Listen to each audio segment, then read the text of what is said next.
Allora, per riprendere il filo del discorso, siccome è interessante quanto è emerso, appunto, che diceva anche il consigliere Sinigaglia, alla luce dei possibili tagli, vediamo anche quest'altro contributo che ci porta proprio sul tema, perché sembrerebbe che tagli non ce ne siano stati così spaventosi e vediamo un attimo che cosa invece dall'altra parte sembra esserci stato e poi vediamo i vostri punti di vista qua in studio. Noi ci troviamo in una situazione che a valutazione unanime è insostenibile a meno di non incidere sul capitolo della spesa sanitaria. Regioni sul piede di guerra contro Renzi e legge di stabilità, che toglie ai governatori ben 4 miliardi di euro. Mentre il Premier abbasserà le imposte per 18 miliardi, loro dovranno probabilmente alzarle e tagliare sulla sanità, come dice Chiamparino. È molto semplice abbassare le tasse coi soldi degli altri. Renzi però non sente ragioni. Io credo che si debba avere un po' di senso della misura. Non credo che convenga alle regioni, ma soprattutto alle istituzioni, continuare una polemica rispetto a quello che è accaduto in questi anni, ai tagli, alle spese, agli sprechi. Ma i tagli incideranno sugli sprechi o porteranno a una riduzione dei servizi? Siamo andati al Policlinico Umberto I, l'ospedale più grande della capitale, a chiedere a medici e infermieri cosa succederebbe se arrivasse la scure delle regioni.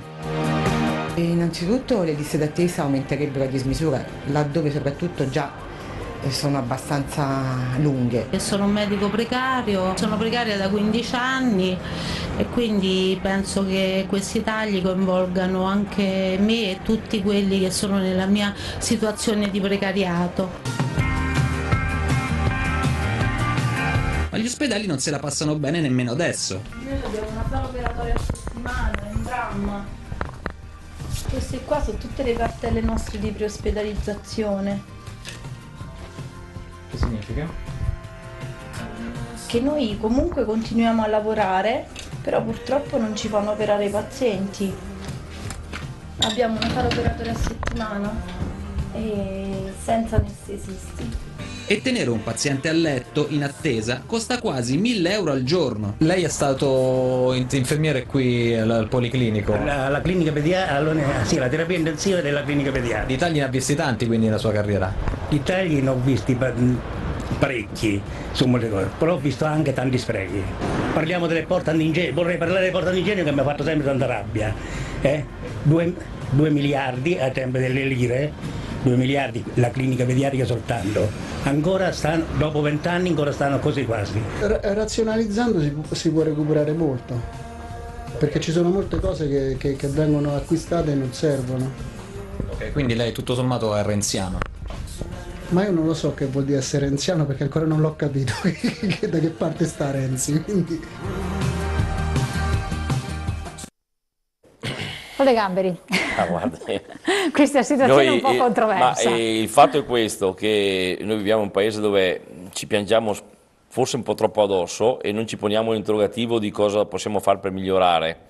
Mi è capitato proprio la settimana scorsa di parlare con un signore che si era recato in America per lavoro e poi, fatalità, improvvisamente vedo ricapita qua nel Veneto in Italia. Io dico, ma come mai che gli hanno chiesto come mai che sia ricapitato qua? Avevi un bel lavoro, stavi bene in America, non mancava niente in America. È venuto qua perché per curarsi ha pensato che è meglio stare qui perché la costa tantissimo, dopo sono delle cure essenziali che poi si esauriscono subito, poi se devi fare una piastra, qualsiasi cosa, una lastra, qualsiasi intervento anche minimale, ti fai presto a mangiarti fuori tutto lo stipendio. E quindi per dire che, insomma, ho detto, ma l'America è qui o è là? Beh, insomma, se ci fossero le cose un po' messe meglio, l'America forse è qui.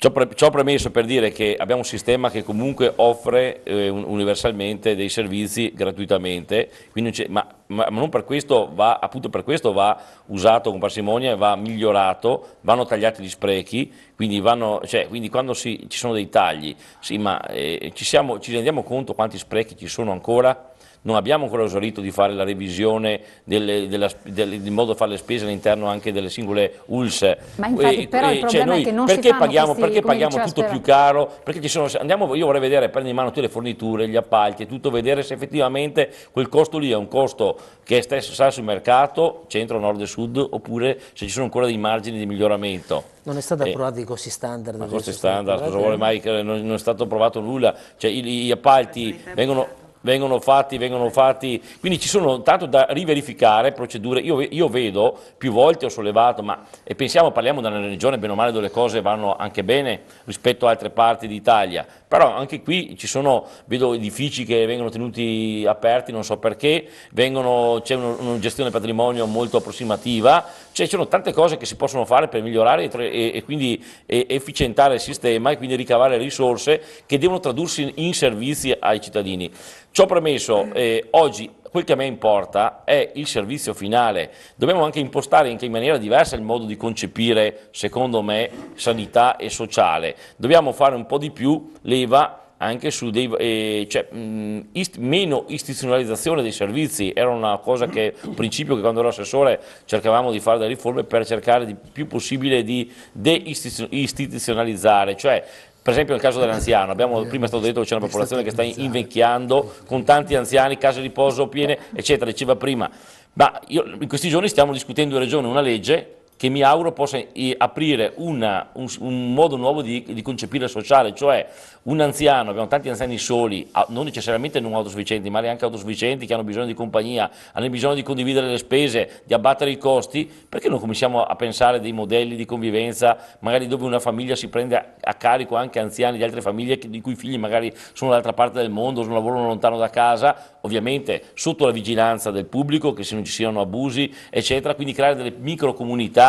evitando di depauperare le famiglie con costi altissimi dirette in istituti e quant'altro e dando maggiore dignità. Ecco, va cambiato il modello sociale, va fatto leva sulla sussidiarietà, per esempio, della famiglia o della comunità familiare, di quel che rimane di questa povera famiglia che comunque fa risparmiare è un investimento anche per lo Stato. Cioè, dobbiamo fare di necessità in virtù, quindi cambiare i modelli, creare modelli più umani, più efficienti, meno costosi, che facciano da leva dove il pubblico si mette a servizio e cerca di valorizzare al massimo senza necessariamente creare strutture e servizi costosi esterni.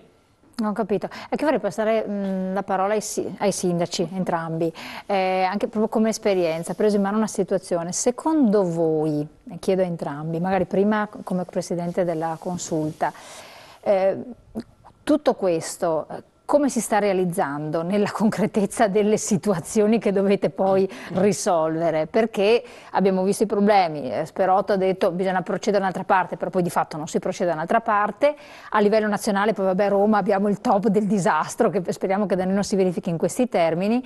Valdegamberi ha fatto anche delle proposte. Mose, non solo. Cioè. Sì, no, per carità, sto parlando del sociale, cioè, esatto.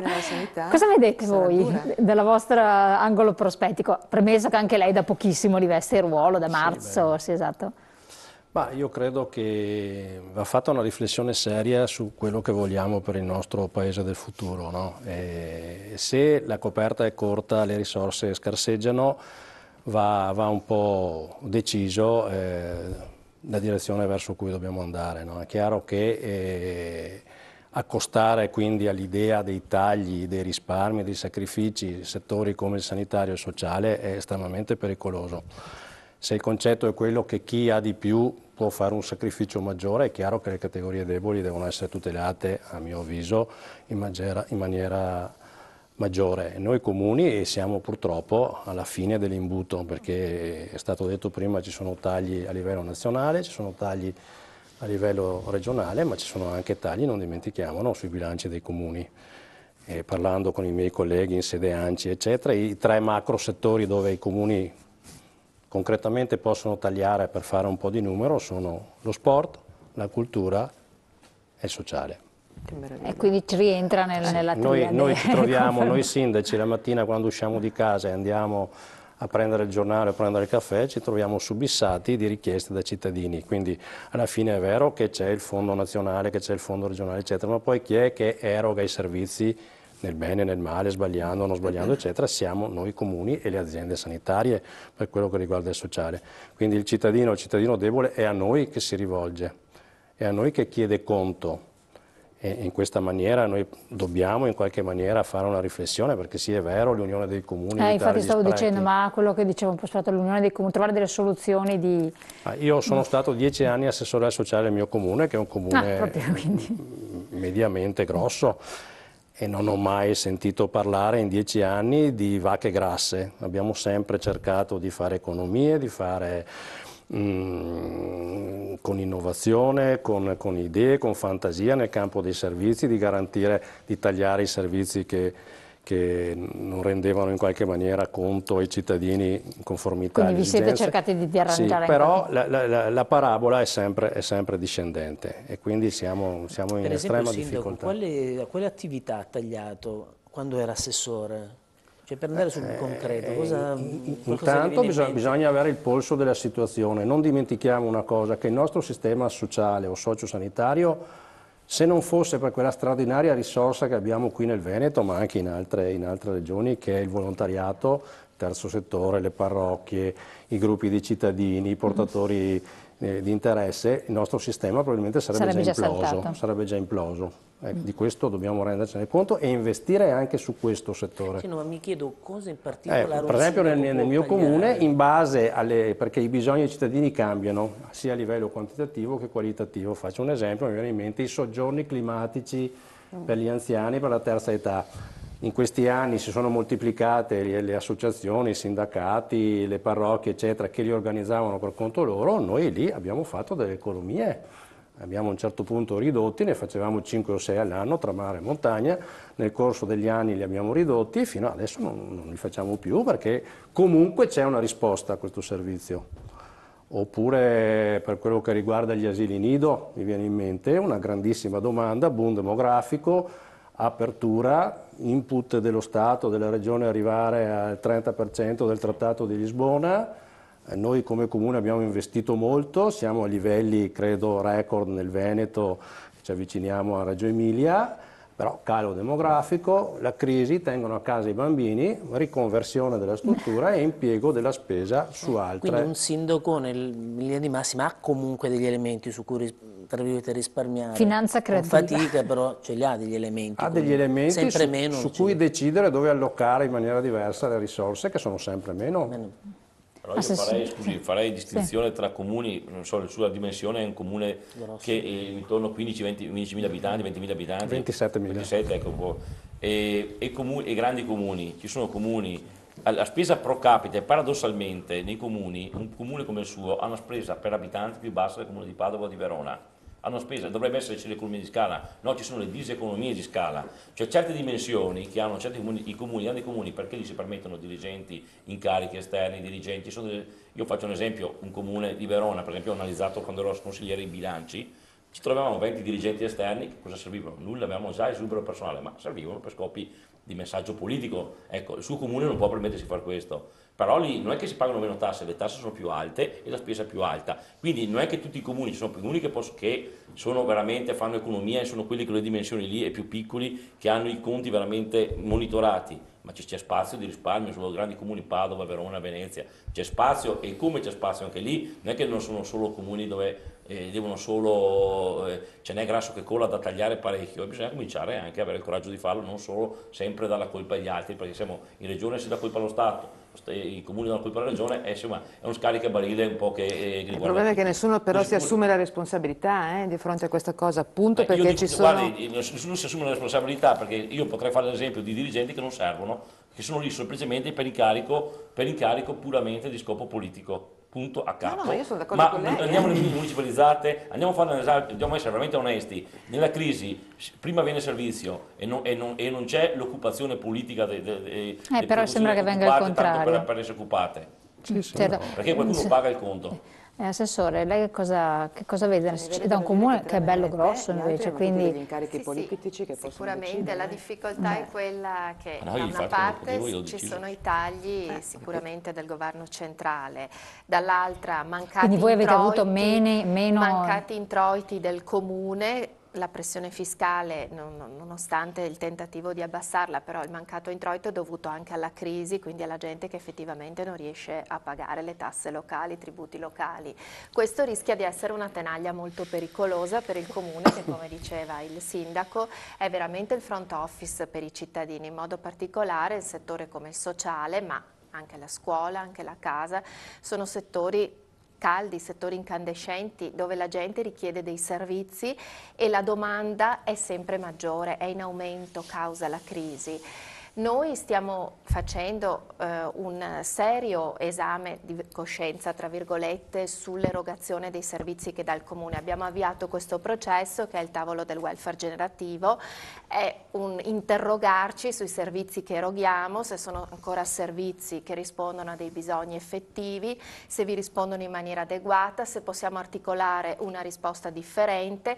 Abbiamo chiamato intorno a un tavolo tutti gli attori istituzionali, protagonisti un po' nella città, quindi dalla diocesi al centro servizi volontariato, altre realtà importanti che operano nel territorio. Assessore? C'è già un bilancio o ancora No, siamo presto? appena partiti, però insomma sicuramente sono insediata da 6 mesi, cioè prima uno prende in mano la situazione, la esamina, la analizza, vede cosa magari di quali servizi è stato fatto un abuso, anche se in senso buono, ovviamente per rispondere a delle domande magari di emergenza, cosa si può razionalizzare, cosa si può cambiare. Questo il Comune di Padova, l'attuale amministrazione, lo sta facendo. Direi che il sociale sicuramente è un settore delicatissimo in questo momento, anche l'importante è quello, proprio il senso della comunità, il senso di fare comunità in questo momento e quindi rendersi conto anche a livello centrale che non si può scaricare proprio tutto sull'ente locale, perché altrimenti salta anche la coesione sociale e la comunità, diventa difficile. Quindi io veramente faccio un appello a Roma perché si rivedano certe decisioni che secondo me sono decisioni sicuramente pericolose a livello locale. Onorevole, chiedo a lei, l'intento poi iniziale di questi tagli lineari, l'aveva anche detto Renzi, era quello di costringere le regioni, costringere poi a catena chi ci stava sotto, le province, a riassestarsi, quindi a attuare quello che aveva detto un po' Valdegamberi, quindi dei ridimensionamenti. Poi ci sono state alcune regioni che hanno fatto un assestamento, appunto nel Veneto ci sono stati alcuni provvedimenti, altre non l'hanno proprio fatto per nulla, altre sono in via di lavorazione, insomma come sempre. Però quello che è certo è che per sistemare tutte le cose chi ci rimette in primis i comuni, quanto sembra, perché Nolente Dolente hanno meno risorse, hanno meno di cui disporre, almeno questo è quello che abbiamo percepito in generale, che i cittadini percepiscono. Tant'è vero che qualche mese fa, interpellati alcuni sindaci anche dell'ANCI, hanno detto noi saremo costretti appunto a tagliare, una volta che non ripariamo le strade, che le scuole, che questo, ovvio tagliare il sociale, per cui tutto quello che ne deriva. Come vede questo? È stato un provvedimento corretto? Come bisognava agire per ridimensionare però queste regioni che avevano, come diceva anche Valdegamberi, delle figure un po', hanno delle figure in eccesso, insomma. Sì, diciamo che intanto bisogna fare un giudizio estremamente negativo nei confronti di Renzi, perché lui da una parte vuole fare la bella figura che riduce le tasse, dall'altra però dà tutto il compito di risolvere il problema alle regioni e ai comuni. E lui lo fa. E questo fa, in pratica, questo non è certamente uno che si può definire premier, perché il premier deve risolvere i problemi. Dal momento poi che si è contrari alle richieste di autonomia o di indipendenza. È chiaro che noi siamo per l'indipendenza del Veneto, perché se il Veneto potesse veramente gestire in primis la sanità, ma tutto ciò che riguarda il cittadino, sicuramente non si troverebbe in queste condizioni. Non costringerebbe i sindaci a tagliare il sociale o la scuola o ciò che appunto serve. Senza dimenticare la questione che è stata prima sollevata da qualcuno dei costi standard, perché i costi standard sono stati votati dal Parlamento, sia dalla Camera che dal Senato, e poi Monti li ha buttati nel cestino.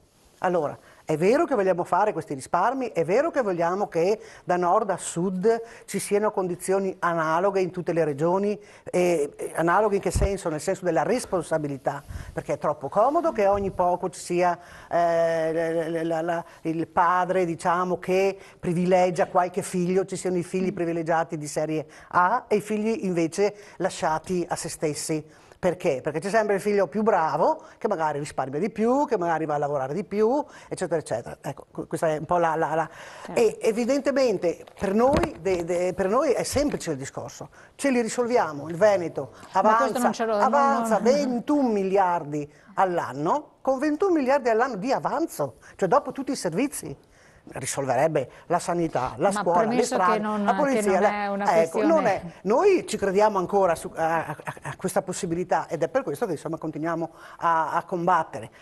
Certo che però bisognerebbe che tutti ci rendessimo conto di questa situazione. Ma voglio riprendere il discorso che ha fatto il consigliere regionale Valdegamberi, per esempio quello a proposito degli anziani. Ecco, allora io le do un attimo, la interrompo un secondo, perché è interessante il discorso degli anziani, poi do la parola a Rita Turati, poi a Santino Bozza. Andiamo un secondo in pubblicità veramente, e poi riprendiamo questi temi che sono importanti e richiedono un attimo di tempo. Pubblicità, pochi secondi, poi siamo con voi.